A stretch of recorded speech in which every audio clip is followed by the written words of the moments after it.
Баршаңызға сәлем. Бүгін сіздерге кереметтей дәмді және оңай шахтерский салатын жасауды көрсететін боламын.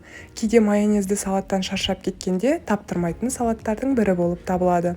Барлық керек ингредиенттер төменде көрсетілген. Ең алдымен осылай қайнатып пісірілген етімізді соломка ретінде турап алатын боламыз. Мінекей барлығын турап алдық. Енді бір ыдысымызға жинақтайық. Осылай етімізді салып алғаннан кейін пиязымызды турап аламыз. Ендігі кезекте мысалы етіңіздің көлеміне қарай пиязды да солай салатын боласыз. Мысалы менде 200 грамм сиыр еті болатын болса, піскеннен кейінгі мөлшері жарты ғана пиязды салдым. Ал егер одан көбірек болатын болса, яғни бір пиязды бүтіндей салуыңызға болады. Мінекей енді тұздалған қиярды да соломка ретінде турап алатын боламын.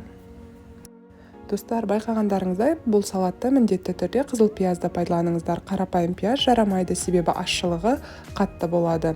Мінекей қиярымызды турап болдық. Енді барлығын бір табаға жинақтаймыз. Содан кейін бөлек табада майымыздың дәмін шығару үшін 3 тіс сарымсағымызды ірі етіп турап, лавр жапырағымен бірге қуырып алатын боламыз. Қуырылу барысында кереметтей болып болса лавр жапырағы мен сарымсақтың дәмі сұйық майымызға сіңетін болады.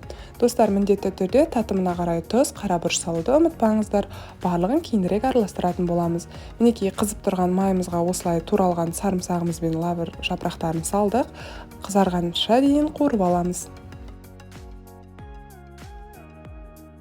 Мінекей дайын болды. Енді тек қана бізге майы қажет. Сол себепті сүзгіден өткізіп салатымызға құятын боламыз. Мінекей дайын салатымыз, тұз бұрышын салдық. Ең алдымен осылай араластырып алыңыз, содан кейін ғана барып майын құйсаңыз тіптен жақсы болады. Мінекей кішігірім сүзгіден өткізіп жатырмын. Мінекей осылай ыстық күйінде сүзгіден өткізіп барлық майымызды салатымызға қосатын боламыз. Қуырылғандықтан сарымсағымыздың иісі керемет болып шығуда.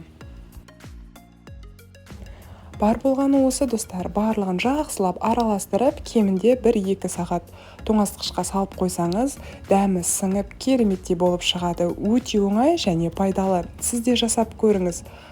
Майонезді салаттардың орнын басатын ғажап салаттардың бірі. Видеомды соңына дейін көргеніңізге алғысымды айтамын.